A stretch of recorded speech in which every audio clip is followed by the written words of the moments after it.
मैं नरेश कुमार जैन, अतिरिक्त मुख्य ब्लॉक शिक्षा अधिकारी धौलपुर जिले में बोर्ड परीक्षा परिणाम उन्नयन में मिशन मेरिट के अंतर्गत आपका स्वागत करता हूं। मिशन मेरिट में अच्छे अंक लाने के लिए आज मैं चर्चा करूंगा कक्षा 12वीं के इतिहास विषय के लिए सिंधु घाटी सभ्यता पर। देखिए, सिंधु या इंडस वैली सिविलाइजेशन भारत की प्राचीनतम सभ्यता है। इसका काल कार्बन डेटिंग से 2300 ईसा पूर्व से 1750 ईसा पूर्व के मध्य माना जाता है। लगभग 2500 ईसा पूर्व की ये सभ्यता है। ये सभ्यता ब्रिटिश काल में खुद प्रकाश में आई और ब्रिटिश काल में सर जॉन मार्शल पुरातत्व विभाग के अध्यक्ष थे और उनके निर्देशन में यह खुदाई हुई। असल में ये खुदाई लाहौर और कराची के बीच, ब्रिटिश काल में लाहौर कराची के बीच रेल लाइन डालने का काम शुरू हुआ। दोनों ब्रिटेन बंधुओं ने वहां रेल डालने का काम शुरू किया और उस रेल लाइन के काम में जो मिट्टी पत्थर डालने की आवश्यकता थी, तो वहाँ एक टीला था हड़प्पा, और उस टीले में से मिट्टी पत्थर ईंट खोद के लाए और बिछाने लगे। तो उसी समय ये बात प्रकाश में आई कि भाई ये तो कोई प्राचीन पुरातत्व स्थल हो सकता है। और इसमें विशेष योगदान रहा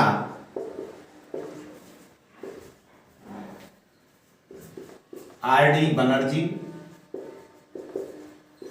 और दयाराम साहनी। 1921 में दयाराम साहनी ने हड़प्पा और 1922 में राखलदास बनर्जी ने मोहनजोदड़ो में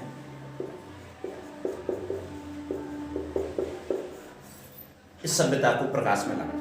तो इन दोनों का विशेष योगदान है। पहला आएगा, ये सभ्यता कब प्रकाश में आई, तो आपको 1921 का करना है, दयाराम साहनी। हड़प्पा वर्तमान में पाकिस्तान में है, मोंटेगिरी जिले में है, और वहां पर ये टीला खोदा गया था। और वहीं मोहनजोदड़ो सिंध प्रांत में, ये भी पाकिस्तान में है। और मोहनजोदड़ो का अर्थ होता है मुर्दों का टीला, भूतों का टीला। लोग सोचते यहाँ भूत रहते हैं, बाद में खुदा कराई तो एक बहुत बड़ी सभ्यता प्रकाश में आई, जो विश्व में नगर नियोजन की दृष्टि से एक महान सभ्यता थी। अब देखिए, हम इस सभ्यता का विस्तार देखें। सबसे पहले इस विस्तार में पूरे उसमें अविभाजित भारत था, पाकिस्तान अलग नहीं हुआ था। तो हमारे ईस्ट पूर्वी जो छोर था इस सभ्यता का, वो है आलमगीर। आलमगीर उत्तर प्रदेश में है, मेरठ जिले में है और हिंडन नदी के किनारे है। तो ईस्ट आलमगीर है। नॉर्थ में हम जम्मू कश्मीर के मांडा नामक स्थान है, वहाँ इसके सबूत मिले हैं। ये चिनाब नदी पर है। ये सिंधु घाटी सभ्यता क्षेत्र है, वो सरस्वती नदी का है। पश्चिम में बलूचिस्तान है पाकिस्तान में, वहाँ पर सुक्ता गैंडोर जगह है, दास्क नदी के तट पर है ये। और दक्षिण में महाराष्ट्र में देमावाद है। देमावाद में रथों के प्रमाण भी मिले हैं। और ये प्रवरा नदी, और प्रवरा गोदावरी की सहायक नदी है, उसके किनारे ये स्थान मिले हैं। इसकी जो लंबाई है वो लगभग 1600 किलोमीटर पूर्व से पश्चिम और 400 किलोमीटर उत्तर से दक्षिण। तो ये पहले त्रिभुजाकार मानी जाती थी, लेकिन अब आप देख रहे हैं ये विषम कोणीय चतुर्भुजाकार इसकी आकृति है, और ये भारत और पाकिस्तान में फैली हुई है। ये वैसे इसका कुछ क्षेत्र अफगानिस्तान में भी है। तो भारत, पाक और अफगानिस्तान में ये फैला हुआ है। हालांकि अफगानिस्तान में मात्र 2 स्थान हैं। सबसे ज़्यादा स्थान इस समय भारत में है। भारत में कितने हैं? 917। इसके अलावा 500 से अधिक स्थल पाकिस्तान में है। आज़ादी के बाद बड़ी खुदाई हुई और हमारे राजस्थान में कालीबंगा है। तो देखिए, इस सभ्यता में आपसे जो प्रश्न आएंगे वो इन 5 प्रमुख स्थानों में से हैं। हड़प्पा और मोहनजोदड़ो को सिंधु सभ्यता की संयुक्त राजधानी कहा जाता है, जुड़वा राजधानी कहा जाता है। धौलावीरा बहुत बड़ा क्षेत्र है गुजरात में, कालीबंगा राजस्थान में है और लोथल गुजरात में है। हड़प्पा देखिए, ये दोनों क्षेत्र पाकिस्तान के हैं। और हड़प्पा में जो खुदाई हुई थी सबसे पहले हुई थी 1921 में। यहाँ हड़प्पा में 2 टीले मिले, एक नगर मिला था जो 2 भागों में विभक्त था, एक पश्चिमी टीला, एक पूर्वी टीला। जो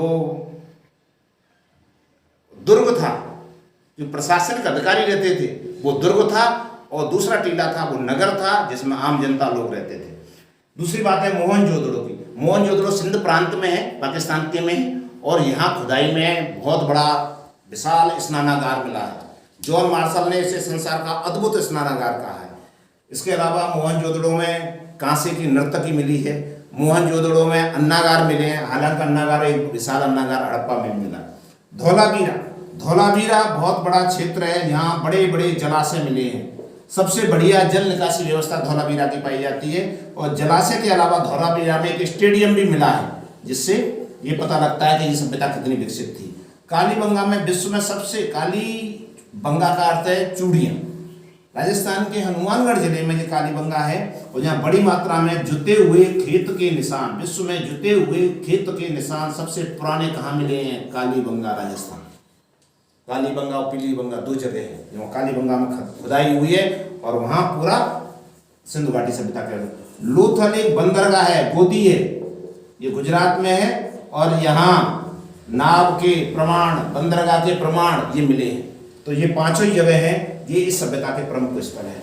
अब देखिए, आइए बात करते हैं हम इस सभ्यता की प्रमुख विशेषताओं की। इस सभ्यता की प्रमुख विशेषताओं की बात करें तो पहली बात जो आती है छूते ही, वो आती है सिंधु घाटी सभ्यता की सबसे बड़ी देन है, वो है नगर नियोजन।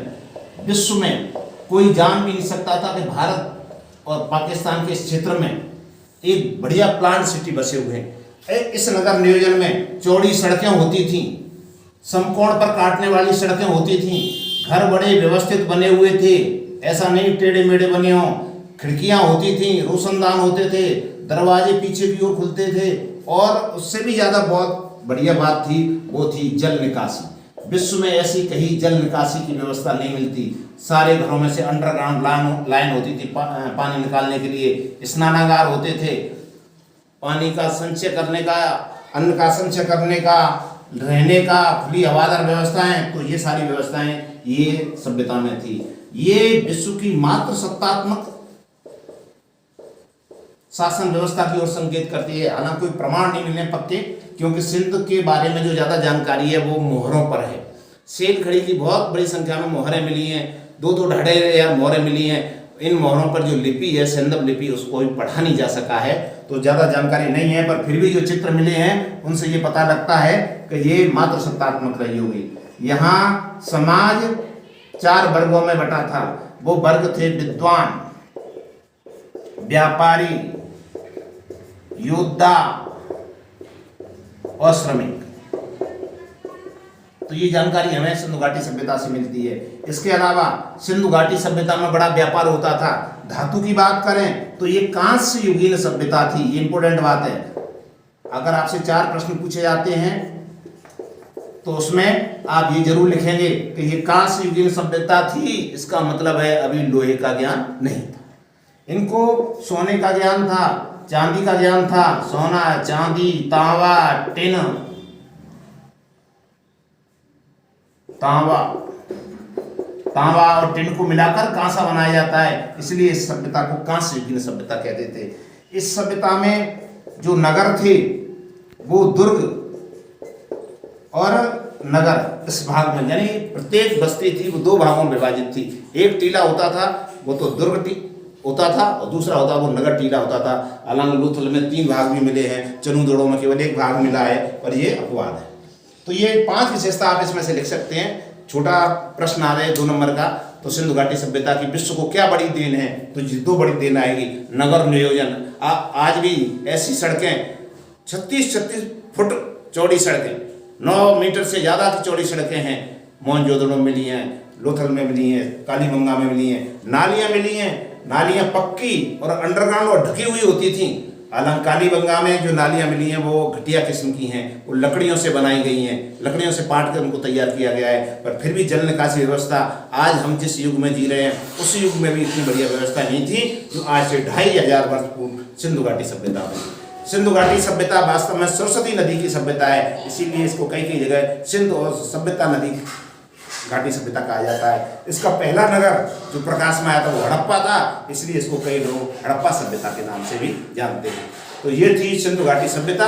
अब इसको याद रखने के लिए हम आपको एक कविता के माध्यम से ट्रिक बताएंगे, जिससे आप इन 5 नगरों के बारे में, चाहे लोथल की बात हो, चाहे मोहनजोदड़ो की हो, चाहे हड़प्पा की हो, चाहे धौलावीरा की हो, चाहे कालीबंगा की, इन पांचों तथ्यों के बारे में आप अच्छी तरह याद कर सकें।